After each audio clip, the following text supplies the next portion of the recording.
E aí pessoal, tudo bem com vocês? Mais uma vez estamos aqui de volta, o Grupo VDS. Nós vamos falar um pouco mais sobre motores. Essa é a fase 2, né? A parte 2, que nós fizemos a parte 1, falando sobre motores. Nós recebemos aqui o Rubens, né? Que é o nosso representante da WEG, parceiraço nosso. E ele está aqui então para tirar as dúvidas de motores. Então muitas vezes você pergunta, será que eu posso trabalhar com motor submerso na água, com jato de água em cima? Hoje nós vamos falar sobre um assunto muito bom, que é o grau de proteção dos motores elétricos, que é muito importante vocês saberem, tá bom? Então vem com a gente! Olá pessoal, tudo bem com vocês? É um prazer estar aqui com vocês em mais um vídeo aí, onde nós vamos tratar sobre motores elétricos. E hoje o assunto será grau de proteção. Nós estamos aqui com o Rubens Peloso, engenheiro, representante da WEG, que vai nos dar um suporte aí no sentido de tirar nossas dúvidas. Nós vamos bater um bom papo aí. Rubens, obrigado aí por mais uma vez estar conosco, disponibilizar do seu tempo aí, para que a gente possa então agregar aí no conhecimento em relação a motores. Se você não assistiu os nossos vídeos anteriores, dá uma chegadinha lá, se inscreve, dá seu like, tá bom? A gente tem muito assunto ali, batendo papo sobre redutor, fator de serviço, torque, tem muita coisa boa lá. Se você quiser, dá uma chegadinha lá nos vídeos anteriores. Falamos sobre motor no vídeo anterior também, batemos bastante papo aí sobre isso, então dá uma chegadinha lá, dá uma curtida, tá ok? E antes de eu começar esse papo com você, Rubão, eu só quero agradecer aí o Mundo Zé Neto. O Mundo Zé Neto é o Netão, ele trabalha com torresmos lá em Barretos, né? Ele é o rei do torresmo lá. O Netão, ele mandou pra gente aí um brinde aí, uns torresmos aí pra gente experimentar e tá lá mandando bala. Então, Zé, um abraço para você, seu torresmo é formidável. E eu quero falar para vocês, o torresmo ele é misturado, e quem mistura o torresmo ali naquele tacho, faz rodar, é um redutor de velocidade.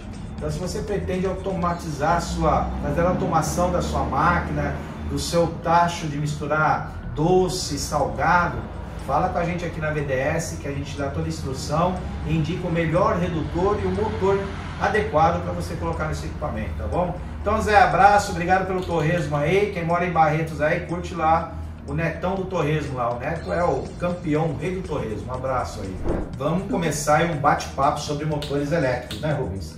E o Rubens, ele trouxe um assunto aqui bacana para a gente bater um papo sobre proteção e grau de proteção dos motores elétricos.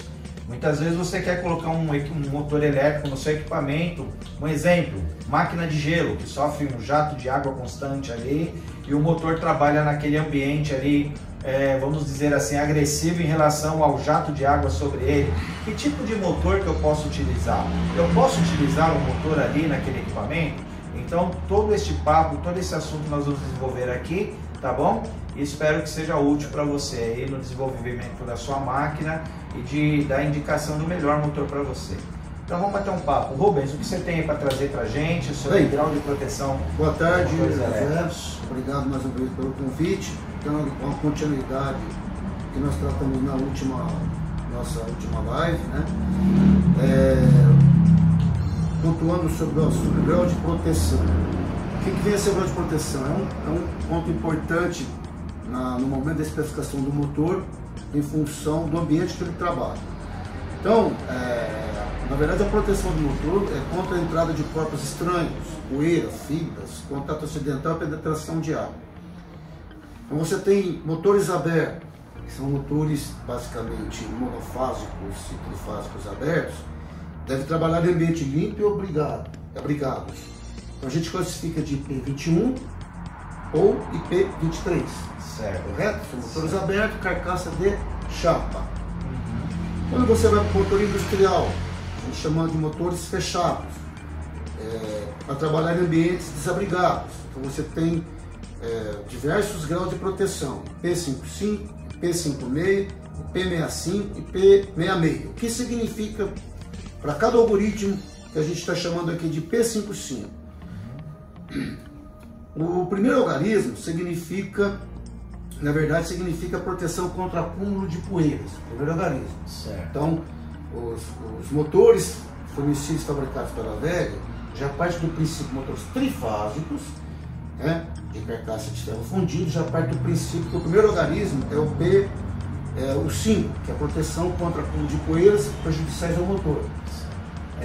Tinha no passado IP44, então com a otimização de projetos, então a gente partiu do princípio que hoje já é padronizado o primeiro algarismo como 5, ok?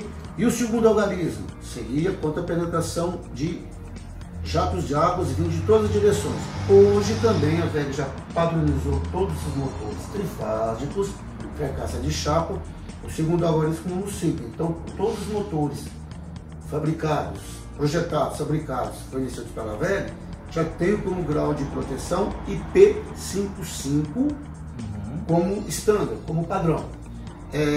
Tem condições de fornecer IP56? Tem, é a mesma situação. O que é o 6? O 6 é a proteção contra águas de vagalhões. Isso é um caso bem crítico, quando você vai ter uma situação de jatos d'água em todas as direções. Certo. IP67 e IP68 não é desenvolvimento WEG. É desenvolvimento WEG, porém, para o segmento de bomba submersa, é um mercado dedicado. Tá. Mas no nosso dia a dia, você trabalha com IP55, IP56, ou também temos IP65, IP66. Tá. Então a diferença, então, é a questão do primeiro e segundo algarismo. Tá certo. Nós temos muitos clientes que trabalham com marmoraria, né?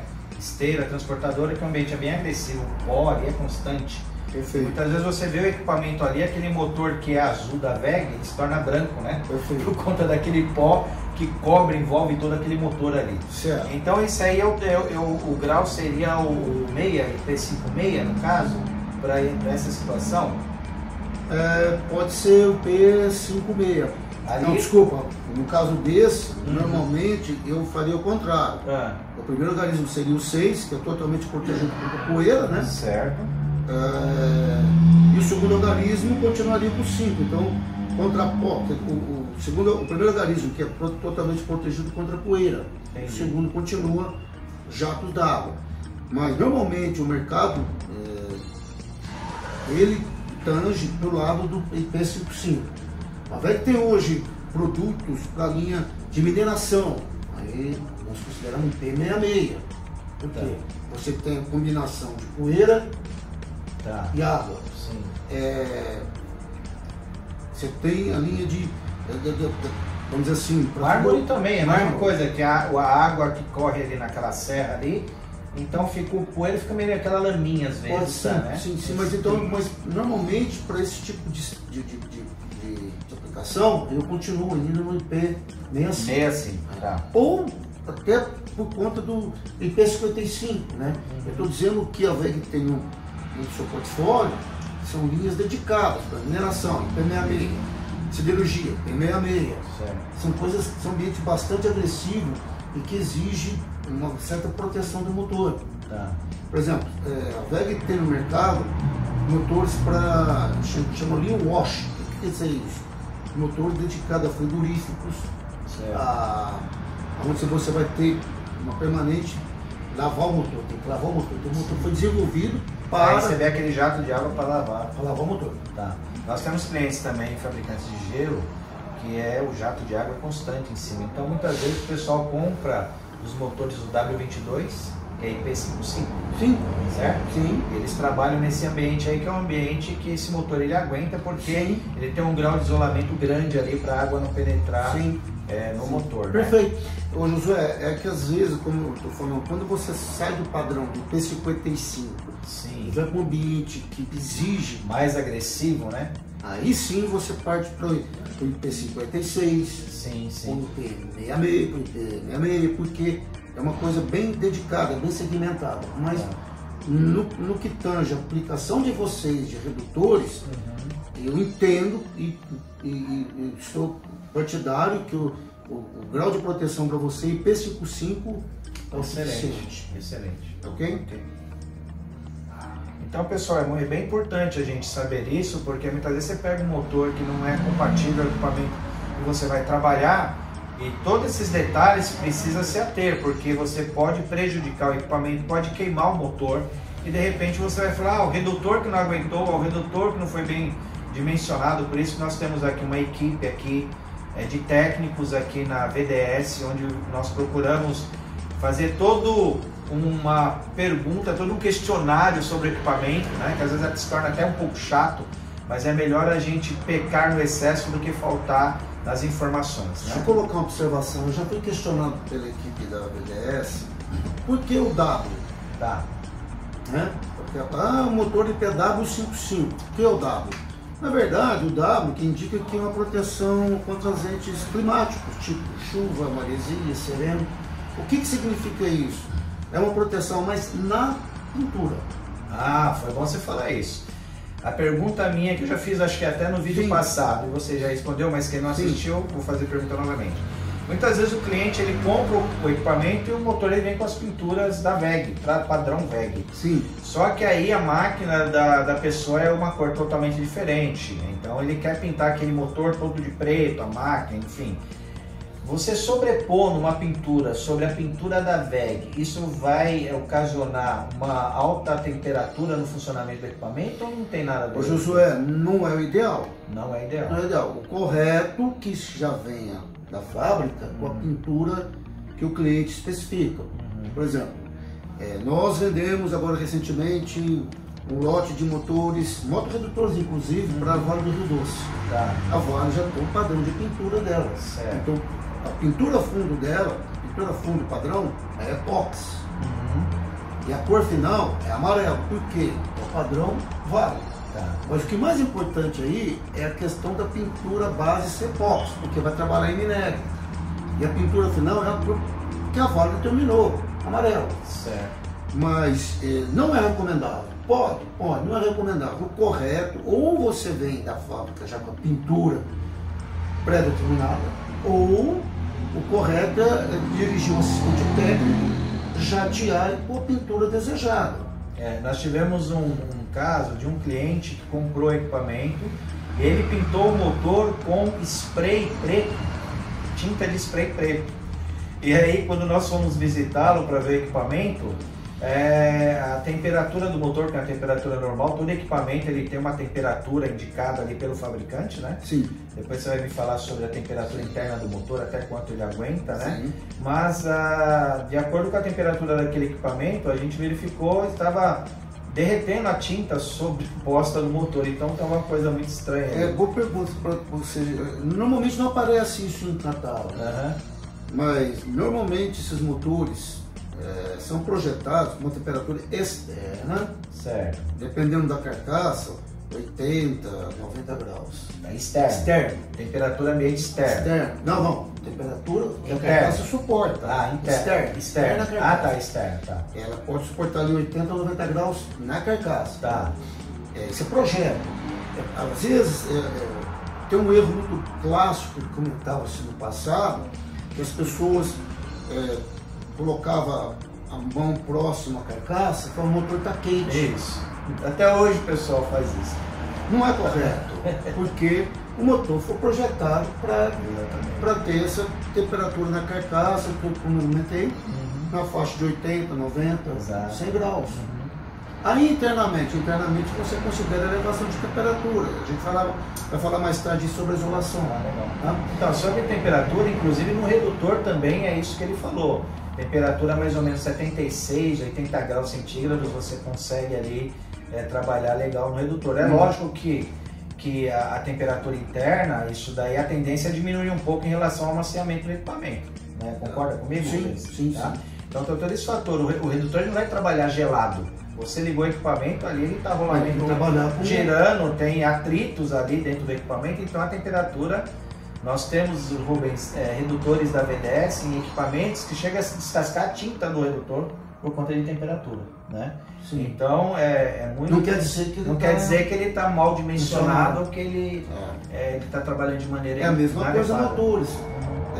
Motores, poxa, você não consegue colocar a mão. É errado vamos dizer assim, essa lógica. Sendo que projeto isso para o motor trabalhar nessa temperatura, a carcaça. Sim. Então, Rubens, é muito bacana essas informações. Agora nós temos as carcaças dos motores, né? Como que eu identifico aí a carcaça do motor? Quando você fala motor carcaça 90, carcaça 80, nós que trabalhamos nas vendas, a gente sabe que a carcaça 80 corresponde ao motor de 1 cavalo e meio, carcaça 90, motor de 3, enfim. Como determinar o que esse 90, o que esse 112, 80 que tem na carcaça do motor, ele indica? Então, na verdade, Josué, o que determina a carcaça é a altura da base até o centro do eixo, ok?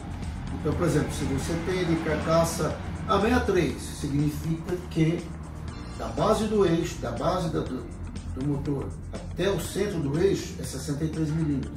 O entre-centro da base do motor Sim. é o centro do eixo de entrada. Sim. E, consequentemente, isso vai para 63, 71, 80, né? Então, como é que a carcaça 63, carcaça 80, o que significa 80? Significa que da base até o centro do eixo é 80 milímetros. Certo. Perfeito? Então, eu estou dizendo isso na norma ABNT Brasil e EC europeia, ok? Porque normalmente as normas brasileiras aqui regem a EC europeia. Quando você pega carcaça modelo NEMA, é outro conceito, é o modelo americano. Então, modelo NEMA a gente vê falar muito de motor monofásico, né? Sim, NEMA, mas no trifásico industrial, o NEMA se reporta à norma americana. Tá, entendi. São medidas totalmente diferentes, tá? Não é, eu tenho um motor carcaça NEMA aqui para substituir um motor carcaça EC.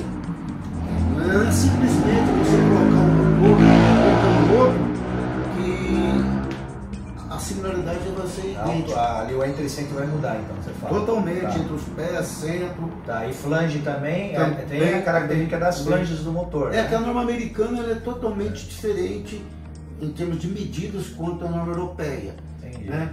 E, consequentemente, normas brasileiras. Inclusive eles trabalham muito lá com polegada, né?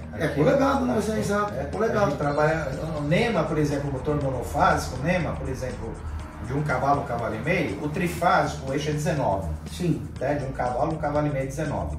O NEMA monofásico é 19,05. Sim, correto? Já tá Já é polegada. Sim. Então muitas vezes não casa. Mas outro detalhe que eu quero passar para o pessoal também, muitas vezes você tem um equipamento, você tem o seu motor monofásico, você quer engatar no redutor.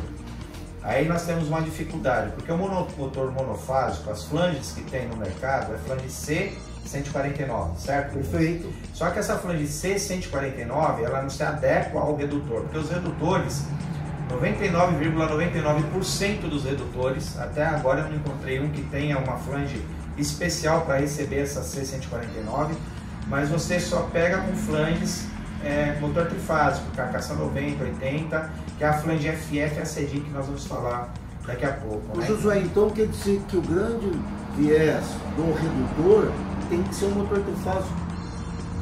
Grande maioria. Que é ferro fundido? Grande maioria. Não, essa ia ser normal. Motor trifásico, por conta da flange. Olha só. Por conta da flange. Porque se nós estivéssemos no mercado, até um toque para a VEG aí, né? Vocês vão estar nos assistindo também. É tão interessante se tivesse uma... Porque qual é o problema do motor monofásico para engatar no retor? Primeiro, ele é 19,05, né? Então já é polegada o diâmetro. O comprimento do eixo do motor já é mais longo, então ele não casa com o comprimento do motor trifásico, então não tem como você adequar ele no motor através de flange. O que muitas vezes nós indicamos é você usar a transmissão de polia do motor monofásico para o redutor, mas muitas vezes o cliente não quer isso. Qual que é a outra opção? Isso eu ia te perguntar. Qual que é a outra opção? É indicar um motor que a gente chama de tipo rural. Aquele motor que é monofásico, 110, mas ele tem uma bobina do lado, a carcaça dele, aquela caixinha lateral já é grande e tal, então é outra carcaça, já muda o tamanho do redutor. Não, a carcaça até que é IAC também. IAC, só que ela é um pouco diferente da normal. Sim. Por exemplo, o motor ele é mais robusto. O motor de 1/3 monofásico, a carcaça é 71, do tamanho do motor de 1/2. Ele é mais robusto porque ele foi determinado para trabalhar em linha rural. Mas assim, basicamente, a função desse motor, né, segmento de ruralista.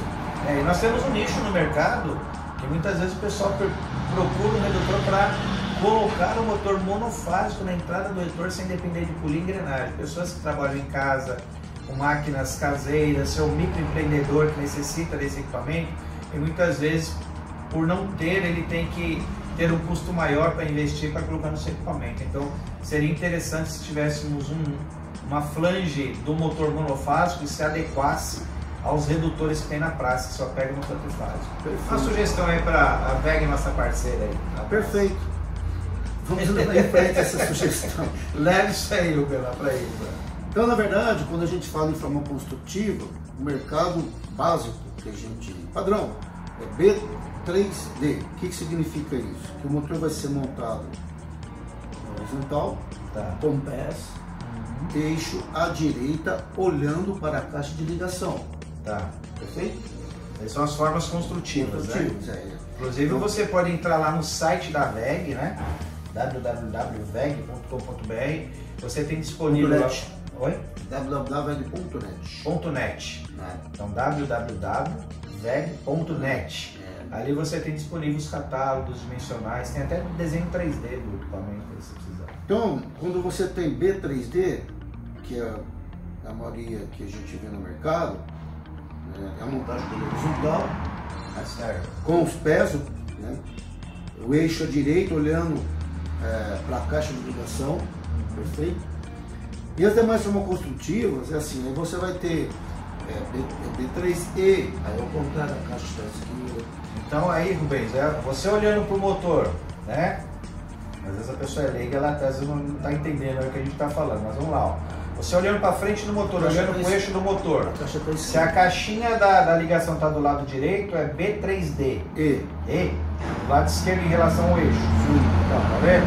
Você olhando para o motor, o eixo do motor, a caixinha está do lado direito, é B3Z. Mas você sabe que o correto é você olhar pela tampa traseira defletora. Exatamente. Esse é o correto. Sim. Se olhando para a traseira, B3Z. Porque se você está olhando para o lado direito, está falando para a esquerda, é meio estranho. Mas o correto é pela traseira. Sim. Pela traseira você vai identificar que o motor, a caixa está direita, a caixa está esquerda. Isso, então olhando pela tampa traseira do motor vai ficar mais fácil.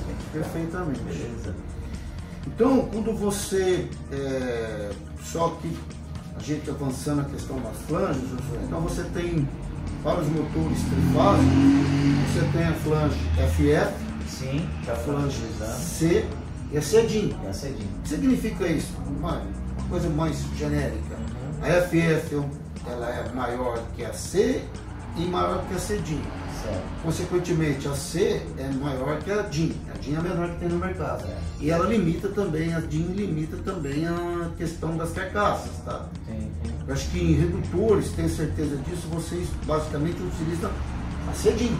CDIN e FF, as duas, dependendo do tamanho do equipamento do redutor, do motor, né? Por exemplo, 3 cavalos, 5 cavalos, 7,5.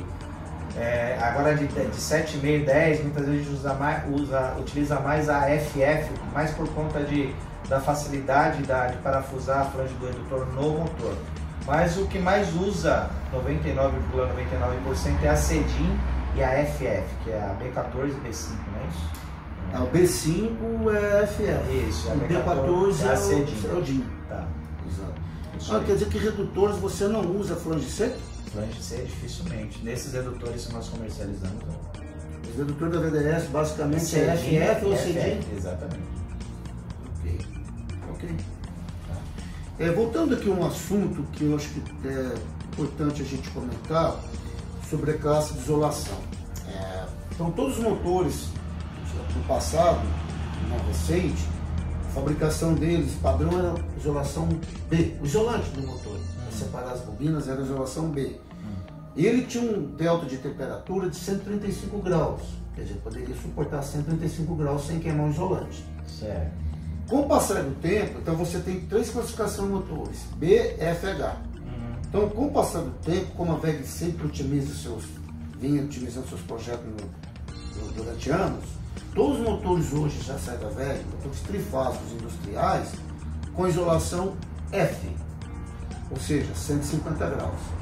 Então, a classe de isolamento é a especificação de isolamento térmico, ou seja, especifica a máxima temperatura que o bobinado do motor pode suportar continuamente sem que afete a vida útil. Beleza, agora isso daí influencia muito a velocidade do motor, né? Não. A questão da temperatura? Não? Não, tudo isso. Porque se você, desculpa te cortar, mas por exemplo, se você tem uma velocidade de 1750 e cai para uma velocidade de 850 RPMs, o motor ele não vai ter uma sobrecarga e não vai ter uma temperatura mas maior. Na verdade, isso é outro contexto. Quando você está trabalhando com conversor de frequência. Ou o motor, bom, o motor já em 850 ele já tem o isolamento dele já. Todos os motores. Independente da velocidade do motor, a isolação é essa que você está falando. É essa. Tá. Hoje todos os motores fabricados pela WEG trifásico, acho que eu até já me reportei na primeira live nossa. Todos os motores WEG trifásicos industriais já são isolação F. Esses motores estão aptos a trabalhar com conversor de frequência, variando a velocidade de 30 a 60 Hz. De 30 a 60 Hz. Óbvio que se você tiver uma transportadora, se tiver um moinho de bolas, moinho de bolas é para quando você está questão de triturando borracha, enfim, uma bomba, ventilador, é apto para trabalhar com essa isolação F para suportar de 30 a 60 Hz. Tá. Ok? Dependendo do ambiente, você usa isolação H. Então eu de 60 a 30 Hz eu estou falando em questão de 50%, aí diminui a velocidade. Exatamente. Não há necessidade de ter uma ventilação forçada no equipamento. Não. Se eu ultrapassar isso, acima de 60 Hz, ou você sobredimensiona o motor, ou você coloca. Não, na verdade, quando acima de 60 Hz, você tem que sobredimensionar o motor. Não é a ventilação forçada para resolver. Se você trabalhar com 5 Hz, dependendo da carga, aí você usa ventilação forçada. Entendi. Por exemplo, nós tivemos um caso recente numa fábrica de vidros que a gente fez com os motores. Só que saiu pré-determinado para nós, quando eu vi a demanda da temperatura ambiente que esse motor ia estar sujeito, nós saímos de isolação para H, porque o H é 180 graus. Entendi. Agora no inversor, Rubens, com equipamento exigindo um torque e um fator de serviço aí alto, no caso um esforço, um torque na saída, eu trabalho com uma velocidade, vamos supor ali no inversor, ele trabalha com 60 Hz, aí de repente ele quer diminuir isso aí para 20 Hz. Então ele precisa trabalhar aumentar a potência do motor para trabalhar assim, é isso? Não necessariamente. Invariavelmente você pode dimensionar para o motor. Por exemplo, você tem uma carga, vai consumir 10 cavalos, ok? Mas eu vou trabalhar em 20 Hz. Tá. Você consome 10 cavalos em 20 Hz, então você põe um motor de 12,5 cavalos. Entendi. Aí você fica dentro do padrão do motor. Não precisa colocar a ventilação forçada. Tá. Em questão de elevador, quando uma carga é dimensionada para um equipamento para motor de 10 cavalos, o inversor de 10 cavalos é recomendado para aquele elevador, ou eu preciso recomendar um inversor de 12 cavalos e meio para ele trabalhar com folga? Então hoje você já tem no mercado, quando a VEG tem inversores dedicados para elevadores, tanto de carga quanto de inversor para dedicado para elevação de carga e também para pessoas, né? Ser humano, chamar assim. Tem até para elevadores de carga também. Sim. É o CFW ou é de outra nomenclatura esse inversor? A VEG tem uma linha dedicada que ela trouxe na verdade ela comprou uma fábrica de inversores na Itália, dedicado para elevação. Perfeito. Muito bom.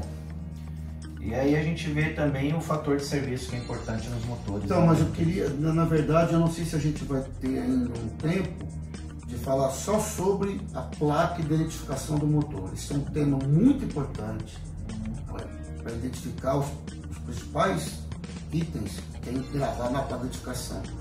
Eu acredito que não vai ter um tempo suficiente para isso, tem uma demanda grande. Eu gostaria de a gente fazer numa próxima. Então tá bom, a gente aceita a proposta aí.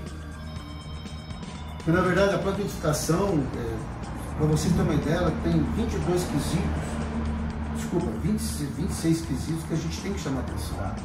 Então, gente, até aqui acho que deu para dar uma esclarecida em muitos pontos aí do motor, né, na proteção, no grau de proteção, em relação a inversores também, pinturas de motores, a influência que tem o ambiente externo em relação aos motores, né? Então nós chegamos aí a falar desses tópicos aí, e como o Rubão aqui está nos sugerindo aí, a gente voltar um próximo vídeo aí e vamos falar sobre a plaqueta do motor, como identificar ali, o que é fator de serviço, o que é rendimento, né? Perfeitamente. Vai trabalhar nesses, eu acho importante, nesses tópicos aí. É tá importante fazer assim, um tempo dedicado para falar da placa de identificação. Beleza. Na verdade, vem a ser o resumo de tudo que a gente Aí a gente fecha essa trilogia, né? Tá parecendo o Senhor dos Anéis, né, Rubão? Trilogia. Aí a gente chega lá, tá bom? Com certeza. Então nós vamos voltar aí com esse tema de motores, falando sobre a plaqueta. Em breve a gente vai estar colocando esse vídeo também no ar. Gente, obrigado por seus toques, seus feedbacks aí nos vídeos anteriores. Se você tiver uma sugestão, manda pra gente. Se você quer saber alguma coisa do motor que nós não falamos aqui, escreve lá. A gente vai tentar responder para você no próximo vídeo, tá? Então é isso aí. Não esqueça de se inscrever no nosso canal, dar um joinha aí. E até a próxima, se Deus quiser. Espero ter ajudado a todos aí. Obrigado, Rubens, mais uma vez. Obrigado a VEG por ter cedido aí nosso colega aí para a gente bater um papo sobre os motores. Um abraço a todos, até a próxima.